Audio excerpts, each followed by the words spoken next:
Maud Descamps, avec vous, on va déplier nos rétroviseurs et regarder ce qui s'est passé les 18 mars des décennies, peut-être même des siècles précédents. On commence avec donc ça sera décennie, on commence avec le 18 mars 1962. Et oui, 1962, cette date évidemment évoque les accords d'Évian en Algérie. Ce jour-là, à quelques kilomètres donc, de la frontière suisse, sont signés ces accords historique, dont nous parle d'ailleurs la PQR, je crois. Oui, ce matin, regardez la une du Midi Libre. La une du Midi Libre, il y a 60 ans, la guerre d'Algérie avec un dossier sur le pied noir et le titre, la déchirure. Voilà, les 60 ans donc d'un accord historique. Regardez. Et soudain, après 12 jours de discussions serrées, la salle des délibérations se retrouve silencieuse et vide. Pendant que les hélicoptères remportent au-dessus du lac la délégation algérienne, les ministres français quittent l'hôtel. Les sourires annoncent qu'une grande heure attendue depuis plus de 7 ans va sonner. Et le soir même, à l'Élysée, le général de Gaulle pouvait annoncer aux foules françaises la conclusion du cessez-le-feu en Algérie. Voilà la conclusion du cessez-le-feu. Alors ce cessez-le-feu, il ne sera effectif que le lendemain, donc le 19 mars. Il y aura ensuite évidemment un référendum en France, ça sera le 8 avril 1962.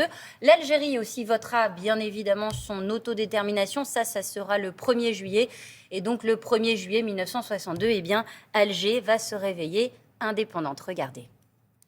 Alger s'est réveillé ce matin pareil à hier. Le front de mer, le port, les bateaux étaient semblables. Et pourtant, quelque chose avait changé. Alger n'était plus la même. Quelque chose qui se voyait à des drapeaux français et FLN parfois côte à côte, à une floraison de drapeaux verts et blancs sur tous les quartiers musulmans, des banderoles et des affiches.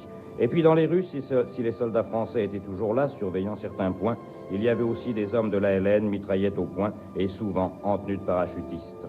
En quelques heures, la ville s'était emplie de troupes, réglant la circulation et effectuant des contrôles, canalisant les groupes qui se formaient. On va faire un bond dans le temps. Nous sommes le 18 mars 1980. Oui, sur le plateau de l'émission C'est la vie. Et là, un chroniqueur nous présente la toute dernière nouveauté. Attention les yeux, les amis. Voilà maintenant un jeu plus classique dans l'informatique, mais tout à fait remarquable parce qu'il intègre énormément de choses. Je joue très mal. C'est une série de jeux qu'on peut programmer.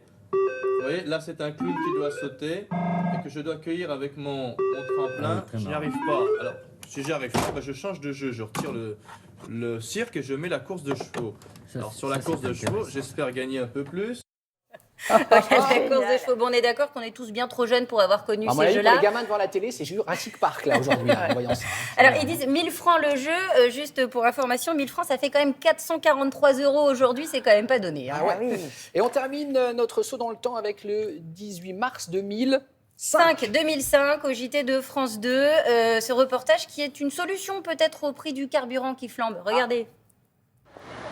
Cet homme vient de faire le plein de carburant. Donc là, je viens de récupérer l'huile de friture usagée que m'a fournie ce restaurant. Et donc je fais comme ça pour encore 2 autres et ça me suffit plus que pour ma consommation personnelle. De l'huile de friture usagée pour faire rouler sa voiture, c'est la trouvaille de ce Marseillais. Écologiste convaincu, il fabrique son propre carburant grâce à un procédé inventé il y a plus d'1 siècle. Et ça marche avec toutes les huiles. Seul inconvénient de ce procédé, l'odeur de friture dégagée par le véhicule.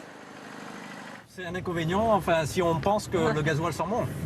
Mais ça, le gasoil, comme ça pue énormément, autant que ça sente la frite. Hein. Voilà, alors vous êtes plutôt frites ou plutôt gasoil, vous frites. Les frites. Et je comprends mieux quand on nous dit qu'il faut vérifier le niveau d'huile de sa voiture, ben voilà, ça vient de là. Exactement.